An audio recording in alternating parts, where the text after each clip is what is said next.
ऐतिहासिक वास्तू गड किल्ले यांचे सौंदर्य खराब करणाऱ्यांना आता 3 ते 5 वर्षाची शिक्षा होईल। नागपूरमध्ये झालेल्या हिवाळी अधिवेशनात विधान परिषद सभागृहात हा निर्णय घेण्यात आला। यापूर्वी कमी शिक्षा होती, त्यामुळे कोणावर धाक नव्हता। गड किल्ले यांचे सौंदर्य अबाधित ठेवण्यासाठी हा निर्णय घेतला। विधान परिषदेच्या उपसभापती डॉक्टर नीलम गोरे यांनी माहिती दिली आहे। पुण्यातील निवासस्थानी पत्रकार परिषद घेत डॉक्टर गोरे यांनी विविध निर्णयांची माहिती दिली आहे।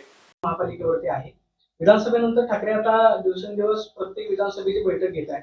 मुंबई महापालिकेत काय होईल असं तुम्हाला वाटतं? महायुती म्हणून शिवसेना एकत्रित लढेल की मग याआधी शिवसेना आणि भाजप वेगवेगळी महापालिकेमध्ये लढली पाहायला मिळाली? तुमची शिवसेना एकत्रित लढणार?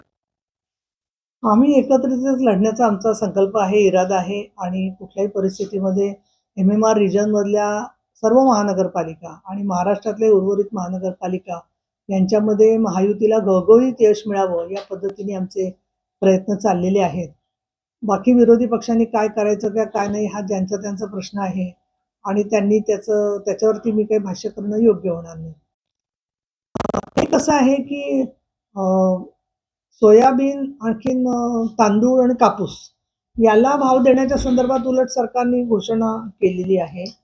दुसरं महत्त्वाचं म्हणजे स्थानिक लोकांना रोजगार मिळाला पाहिजे या सगळ्या प्रकल्पांच्या मधून, उद्योगांच्या मधून किंवा कामं पूर्ण झाली पाहिजेत याच्यासाठी सरकारने ऑलरेडी भर ठेवलेला आहे। स्वतः देवेंद्रजी फडणवीस हे विदर्भातलेच आहेत। त्याचबरोबर आमच्या सभागृहामध्ये अनेक जे विदर्भाचे सदस्य आहेत त्यांनी राज्यपालांच्या अभिभाषणावरती बोलत असताना आणि पुरवणी मागण्यांवर बोलत असताना याच्यावर भरपूर भर दिलेला आहे।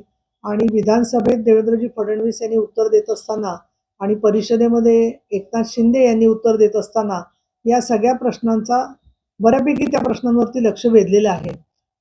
एक आहे की जिल्हानिहाय ज्या बैठका होतात एरवी विदर्भातल्या त्या यावेळेला होऊ शकल्या नाहीत, परंतु त्याच्यासाठी म्हणून मार्चच्या अधिवेशनामध्ये सगळ्याच महाराष्ट्रातल्या प्रत्येक जिल्ह्याला न्याय देण्यासाठी प्रयत्न असणार आहे। परत विदर्भातल्या मंत्र्यांची संख्याही वाढलेली आहे, त्यामुळे पूर्वी जेवढं एकेका व्यक्तीकडे 3-3, 4-4 जिल्हे पालकमंत्री म्हणून द्यावे लागले तसं होणार नाही आणि त्यामुळे पहिल्या DPC मध्येच तुम्हाला काही एक निर्णयाला गती झालेली दिसून येईल।